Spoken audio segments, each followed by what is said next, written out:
Well, hey there, everybody. This is Pat Mesiti, and what a great joy today. This is interesting because normally I'm on the other side where I'm getting interviewed by Peter Switzer, but today it's my great joy and honour to interview one of, I believe, one of the leading figures in economics and financial planning and investment, not only in Australia but the planet. My good friend, I like to call him good friend, Peter Switzer. Great to have you on, Peter. Hi, Pat. I don't think you actually made my prominence as big as it should be. What about the universe? Let's go to the universe. Well, I could take it to straight. Well, okay, let's try that. Let's rewind. One of the biggest, greatest economy in the stratosphere. That is absolutely spot on, mate. Now, Peter, I've always loved and respected your candor. You're a straight shooter. You really know your stuff. Pete, what the hell is going on right now? You know, Pat, I started my electronic media career in 1987, and I was applied macro senior lecturer at the University of New South Wales. But I was in '85. I started writing for the Telegraph. I had a column in the Telegraph, and I was contacted in about September of 1987 by the news director of Triple M, a guy by the name of David White. Doug Mulray used to call him the Mighty Whitey. Anyway, so David asked me to help him on a documentary he was making for the Triple M network, and it was called Are We Living on Borrowed Time? Now, that was September '87. I said yes, I'd happy to help him, and the stock market crashed in October '87. So they got me on radio to explain what was going on, and that was my first foray into explaining stuff on radio and TV. And I got a chance to interview one of the most famous economists of all time. Everyone's heard of Milton Friedman and John Maynard Keynes, but J.K. Galbraith was one of the biggest economists in the US, particularly over the World War period. And he wrote a great book called The Age of Uncertainty, which was a television series that you probably watched as a young bloke on the ABC, a great series. Anyway, I interviewed Galbraith, and of course everyone was panicking, just like now. You know, stock market had crashed, and you know what was going on. And so I asked the most obvious question when David got me the chance to interview him, and he was talking to me from his mansion overlooking Lake Geneva. So he was an economist who'd made money. And I said to him, Mr. Galbraith, what do you think is going to happen? And he came out with an answer that I've always used when you get in these complicated periods of an economic cycle. He said, Peter, and he had a fantastic Canadian deep drawl. He said, Peter, he said, there are those economists out there who will tell you, like me, they don't know. And then there are those poor fellows out there who don't know. They don't know. And that's what I think the situation we're in now. I gotta say, most situations I can be really confident about what's going to happen. This has a curveball, two curveballs. One is a pandemic, which I've never either studied or taught. I've never taught Pandemics 101. And secondly, I've never seen an economy close down, lockdown like we've been living through. And so it's a lot of guesswork, Pat. The only thing I will say is, and people who regularly read me on Switzer Daily or subscribe to our Switzer Report newsletter, they know that I basically said, well, I didn't see this coming, but I'm going to monitor the key indicators that tell us whether this is going to get worse. And when I say worse than the negative scenarios from the ABC, which has been scaring the pants off me with their reports. Some of the newspapers as well have been always going for the worst case scenario rather than the alternative. And I always say, you got to show both cases. We're tending towards the best case scenario. We've outshone the world on infections and death rates. We learnt last week that JobKeeper, which was a great policy, supposed to be for 6 million people, only for 3 million. Only for 3 million. The media want to bag Frydenberg. I say, you little ripper. It means that the economy is not as bad as we thought. Less people need to be supported for their wages. The budget will be better than we expected. So if I have to put it down to any sort of assessment, we're heading in the best possible direction, considering how crazy it was when the stock market fell about 38%. Peter, I want to get to some investment strategies and things later. And of course, you know, we love your newsletter.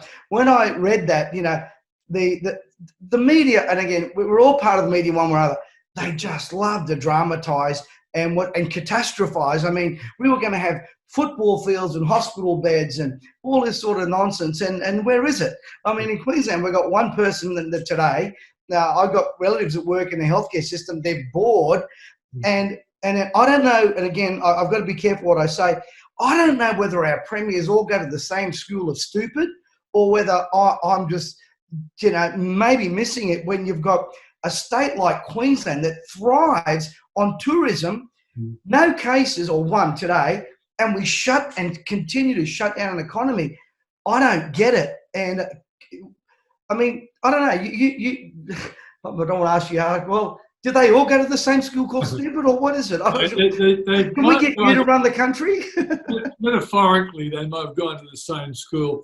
I don't think it's a stupid school. I think it's a scaredy pants school, you know. Yeah. They feel as though they're all going to be beneficiaries. The National Cabinet had premiers and prime ministers in it. And because we've done well on infections and deaths, that's a real plus. Every leader would say, I'm in the box seat here.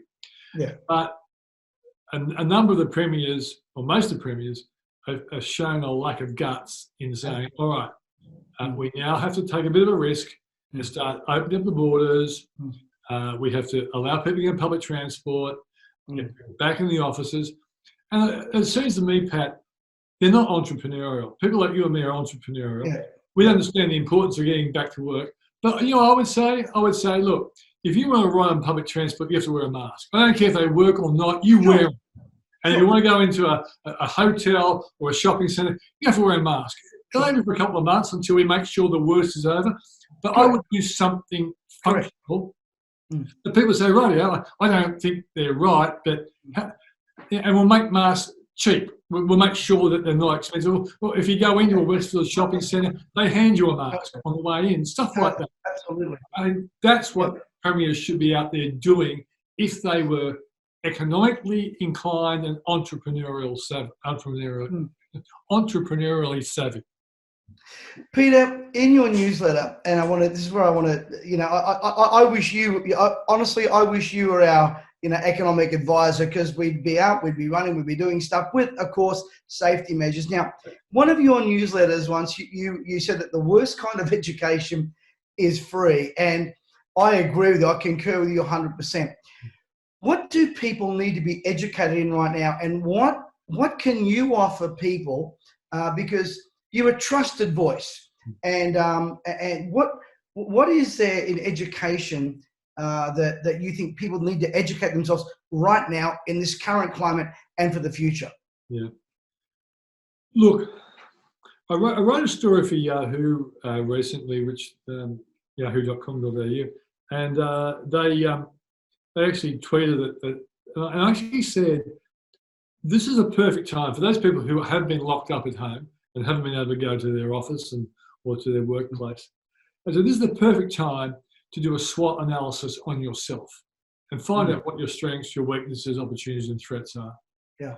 And then start putting in a self-improvement plan so that you can, for example, be more likely to get a promotion at work, you're more likely to invest better than ever before, that you're actually physically stronger, and all those sorts of things. I just think that people should be willing to pay for success, Pat. Yeah. And if it means going to a psychiatrist to get rid of problems that have been dogging you for years, do it. You know, if you feel as though you don't present really well, you know, there are NIDA, the National Institute of Dramatic Art, and I'm sure the equivalent in Brisbane and in Melbourne, we have the same kind of thing. And I know business people have gone to these, you know, acting schools to teach them how to present better, to communicate better, because you're in the business of selling if you're in business, or if you're in the business of being an employee, you're selling yourself. I just think this is the kind of thing that a lot of people are unwilling to be objective about themselves, and then they're unwilling to execute or take action to get better results. You know, Pete, one of the things that we did, we run events and you've spoken at them, and Yeah. you know, we like, for a guy like me who's up there in front of people all the time, it could be devastating. So we just did everything online. And what we did, Peter, ours is helping people like yourself or anyone with information to really develop information products. Well, we did this in the last 2 months. We did a thing called 30K in 30 days, and we promoted how to build an online business using information marketing. Well, we had 200 applications from all over the world. We chose one random lady in the UK, single mum, lost her job because of COVID-19, sound engineer. We launched her business online, and in 90 minutes, Peter, she actually developed a little product, little e-commerce business. We helped her strategize it. 128,000 in sales in 90 minutes. Now, so we thought, okay, let's do it again this month. But a guy said, look, I want you to do this in 14 days. Well, Steve and I go, 14 days, 30, we've got a good run up. Guess what? Launch this guy, teaching people, just educating what he knew in commercial property. We launched his program, never done it before. He only lasted 20 minutes on the webinar, on a 90-minute webinar. 56,000, in sales, educating himself. And this is I know you're a big believer in education. What do you say to people in their 45, 50s and the 60s that they feel they've been lied to a little bit now? Like, you know, the pension, they're going to be basically on the poverty line. Government says we'll look after you. Well, we know that's not going to happen. You know, be loyal to your employer. Well, he's going to sack you because he doesn't want to play long service leave. And then basically your superannuation, it's probably been hit so hard, unless they've invested through your structures. They feel they've been lied to. What do you say to these people? And what can they offer the public to be self-sufficient? Yeah, I think the thing about this, Pat, is that, and it gets back to where you started from, education is the way in which you will never be able to say, I was lied to. See, people were lied to because they accepted a convenient solution to an economic problem. Yeah, they went to an advisor, they surrendered everything to the advisor, and the advisor did a crappy job. And because they aggregated their responsibility. And I just think, look, working with an advisor is a really good thing, provided you know what the advisor is doing, provided the advisor is really good at what he's doing. He or she's got some competitive advantage that you haven't got that gives you the insights, but you need to be committed to it. If you believe building wealth is an important goal, and like, who's watching this program who's not thinking that it is, well, then you've got to be committed to it. You know, one of my favourite stories, Pat, and I think you've heard me tell this before, and I recently had the great thrill of meeting the person where this quote comes from. It comes from Chris Evert, the great tennis player. And at one stage, Chris Evert, in fact, I was going to Tennis Park, Melbourne, one day with my son, who's a real tennis fan. He was captain of tennis at school at the time. And I said to Al, who was the greatest tennis player of all time? And I thought he'd come with Laver or Sampras or Federer. And he came up with Chris Evert. And I said, why do you say that? He said, because she had the best winning rate of all tennis players. At one stage, it was nearly 90%, which means that 9 times out of 10, when she went on the court, she won. So that was an interesting test. So I did a bit of research on Chris, and there's this quote that anyone, anywhere in the world who wants to succeed should listen to, and it goes like this. There were times deep down that I wanted to win so badly, I could actually will it to happen. I think most of my career was based on desire. And that's the 2 key words. Wow. Desire and really being focused on what it is you want to do. And people don't have the desire, they don't have the focus, and therefore they don't have the action. And all of a sudden they'll say, I was lied to, something went wrong. I say, if you don't like the outcomes you've been getting, have a look at the inputs and damn we'll change them. And one of the best things I would do is I would read me every morning, and not because I'm trying to promote my business. I get up every morning to try and give people competitive advantage, insights on the economy, insights on the stock market, insights on property investments and stuff like that. Or you get the Switzer newsletter, which is Switzer Report. That's a subscriber one. The first one, Switzer Daily, is for free. So you can get that for free, but Switzer Report is about $300 a year. Wow. That's tax deductible. Everybody on my channel, everyone on my email, you need to get that $300 a year. It might be $395. I could be whatever it is. I don't care if it's 3,000. Just you'll make the money, Peter. And the report and the daily. I know Stephen right now. Stephen goes, and Steve gets so excited. You know what Steve's like, the Middle Easterner. You got the Middle Easterner and Italian working with an Aussie guy. I feel sorry for you. But he goes, and Peter said, and Peter said, and Peter said. And of course, we were chatting before air, but some ideas we've got. But how... You're an expected authority. I'm not trying to pay in your pocket. You're a respected authority with an economist with an entrepreneurial spirit, which is rare. How important is it for people to take their own control and, take what they know and monetize, or at least start a business? I mean, really, a job's not going to help them. Pension's not going to help them. Do you encourage that? What do you think of that concept? Yeah. Well, look, I've got to say, our own organisation. I started off as an economics coach. I was a school teacher many years ago, and I was doing a master's in economics, but I was at a very good school, Sydney Grammar School in Sydney, and pretty wealthy parents, and the kids wanted coaching. In fact, one of the guys I coached was Anthony Eisen, who started a fairly successful company called Afterpay, which you might have heard. But see, Then I formed a company where most school teachers then just took the cash and they were happy to be earning cash. But I decided to start investigating what it means to be in business. So all of a sudden I was able to lease my car when I was driving to people's places. I was able to do a pro rata tax deduction, started learning more about tax. I'd already had a master's of commerce, but in university don't teach you those sorts of things. And so effectively that part-time business then became the media business when I started working for Triple M and Channel 7 and all that sort of stuff. So that became the vehicle for that. And then out of that, then I got the full-time contracts with Triple M, left the university, and we started Switzer Media and Communications, which then became Switzer Financial Group, because everybody wanted me to give them financial advice, but I wasn't a financial planner then.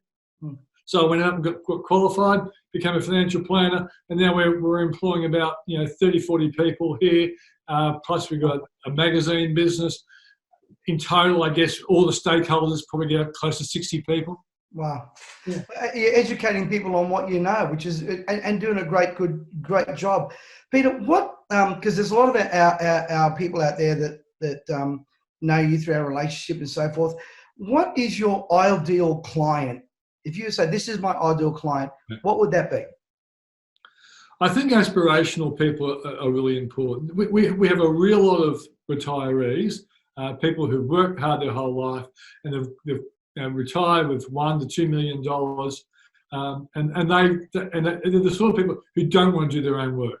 And so they want someone else to do it. They come in and say, I've got $2 million. I want to live on at least $100,000 a year. So we construct a portfolio. And I'm going to say, I was really happy. One of the most well-known florists in Sydney is one of our clients. I can't mention the name. But I saw her recently and she said, everyone's panicking out there about the stock market dropping 38%. And we were panicking, she said, until we got our latest statement and said, we're only down 8%. And she said, how does that happen? I said, because we create a diversified portfolio. And I think that's the kind of thing we do. And so the end result is, Pat, we've got people who've got $50 to $80 million.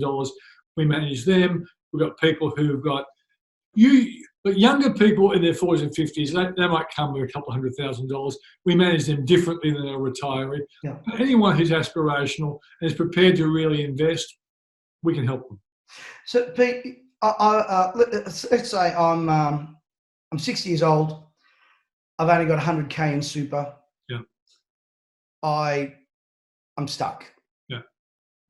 Can Peter help me? Can Peter's organisation help me? You're still working, I presume? Yeah, I would say. Or, okay, the worst case scenario, I want to educate myself to do something with the knowledge I've got. Yeah. But are you retired on 60? No.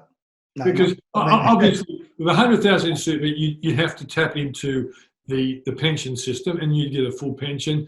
And in fact, there are some people who've got about 500,000 in super, where they can actually get a part pension and draw down their super, and actually be better off than someone who's got 800,000 who can't access the pension, which is a crazy government thing that happens. The bottom line is get Peter's advice to my clients. Yeah, and the thing is, Peter's advice. Even though we are good at getting good returns, and sometimes, like last year, we were averaging 19% on the stock market, but it was a good year for the stock market.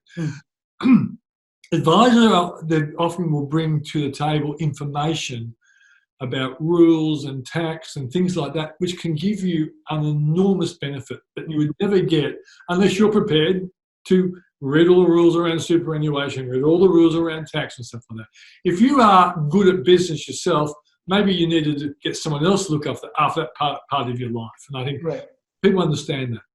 You know, one of our mantras is hire an expert, don't be the expert. You know, go and get an expert like yourself or whatever. Peter, we've been right now helping people build businesses online.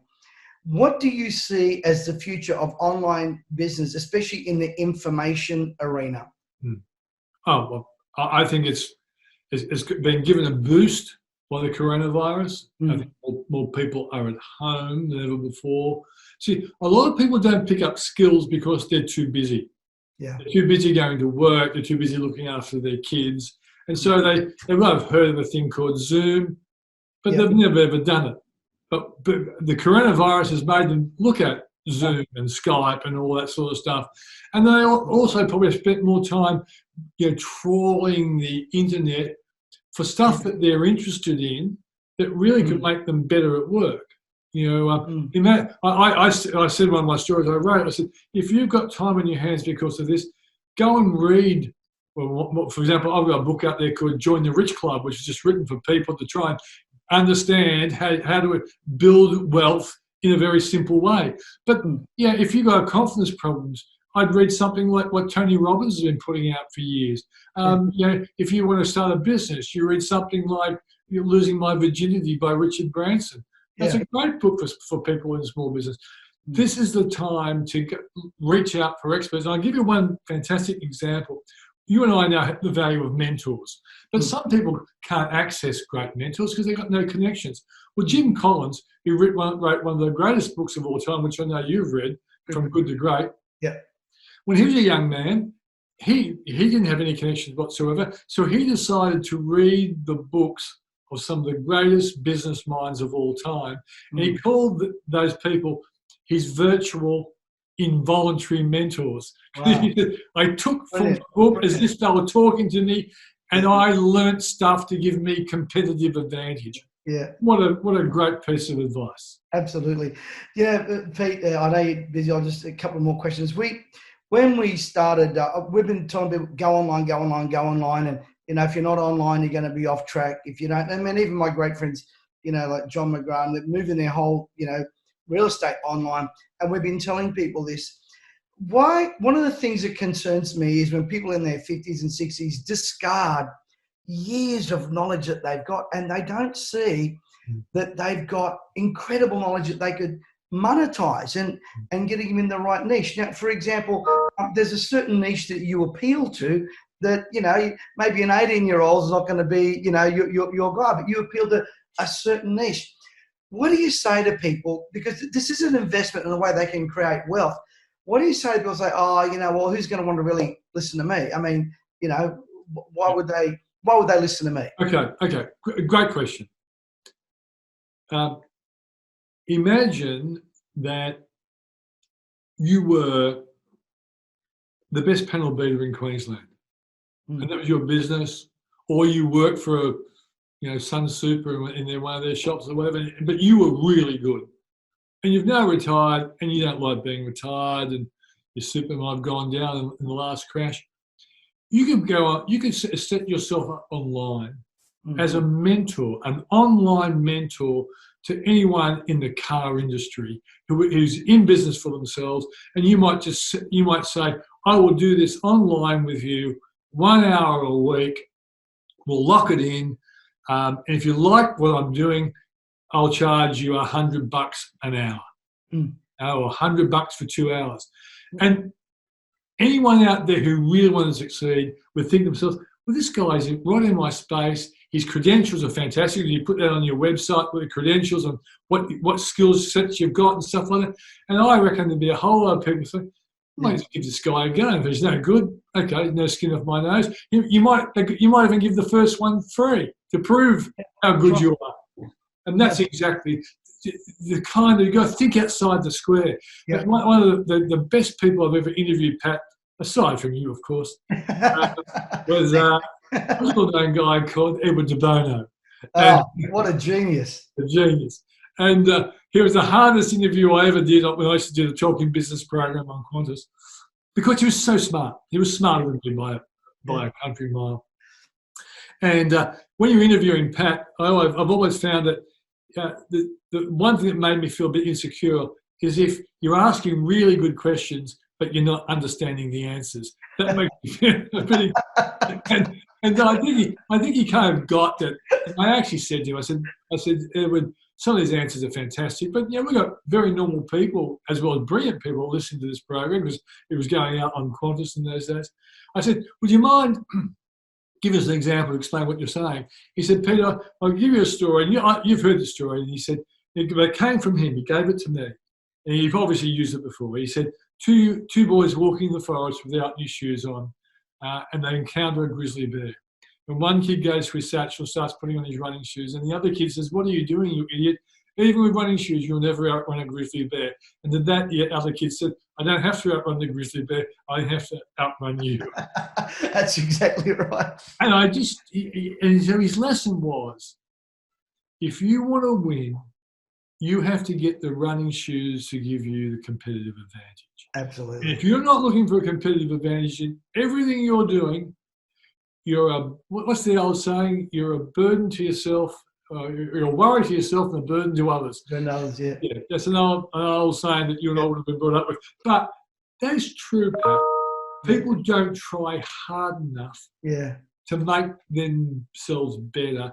And the online world has made it so much easier to access people like you and me and Robbins and all that sort of stuff is out there. Yeah. You just have to start creating your own little guide. So you might start off with a little book or a document on your laptop.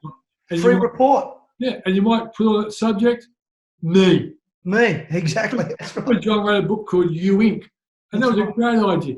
Think about yourself as an entity. Assess yourself. How good am I? You might say, I'm crap. And say, well, why am I crap? And you list it all and say, well, what can I do to decrapperize myself? All this makes perfect sense. And the internet can give you the answers like that. Peter, yesterday I launched a program on my online called How to Fail Spectacularly. And if you're going to fail forward. Peter, I thank you for your time. The one thing I got out of today is educate yourself and don't be afraid to pay for that education. Yep. And Peter, obviously you've got a great business, and obviously, I'd love to, when we talked off here, I'd like to send you an email about that. But I really believe that you're a gift to a lot of people, mate. And I think you put a lot of oxygen to people's soul today because, people out there, they're running scared, doom and gloom. And I know I want to thank you for your time, because you could have got up here and talked about super, this and that, but you talked about other people. And I want to thank you for that. But in saying that, how do people get a hold of Peter Switzer and how can you help them? Just give us that, and I'll make sure we've got a link in there and everything before it goes out. Well, I think there's probably 4 or 5 ways. On Monday nights, we do an investing show, and it's on the YouTube channel. So if you put Switzer Financial Group YouTube, up it comes. And we've got about 10,000 subscribers, and some nights we'll get 50,000, 60,000 people watching. I'm getting top CEOs, top fund managers, and people with really great insights on the show. That's Monday night. Right. On Thursday night, we do a property show. Last week we had Robert Kiyosaki. Yeah. The investing show had Harry Dent. I wanted to scare the pants off people. Mate, I did a tour with Harry and I said, now that you all want to kill yourselves, here I come along. Okay, so they're the two TV shows because you can watch them anytime after Monday and Thursday. Then every day, Switzer Daily is free, and I write something every day. But we have some of the smartest minds out there writing for that for free.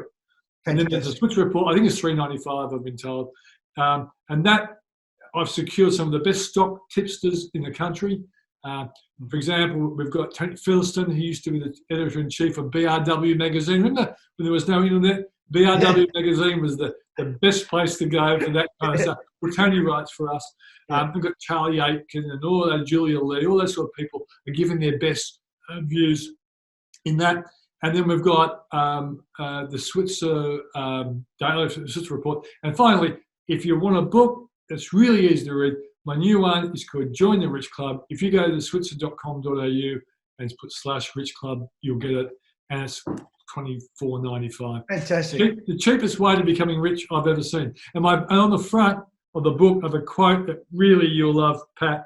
It comes from the great comedian Sophie Tucker. She said, "I've been rich, I've been poor. Rich is better." Absolutely, every time. Peter, it's always a joy, always a privilege. And hey, by the way, great red tie, by the way. I've noticed that Maureen's really getting you out of your comfort zone even more. I call this my Donald Trump tie. Oh, we like Donald over here. This side of the fence loves him. So, but Peter, thank you so much for your time. And everyone, get the newsletter, get all that material. Stay plugged into Peter. Peter, thanks so much, mate. Appreciate it. Cheers, Pat. Cheers, mate. Bye. Bye.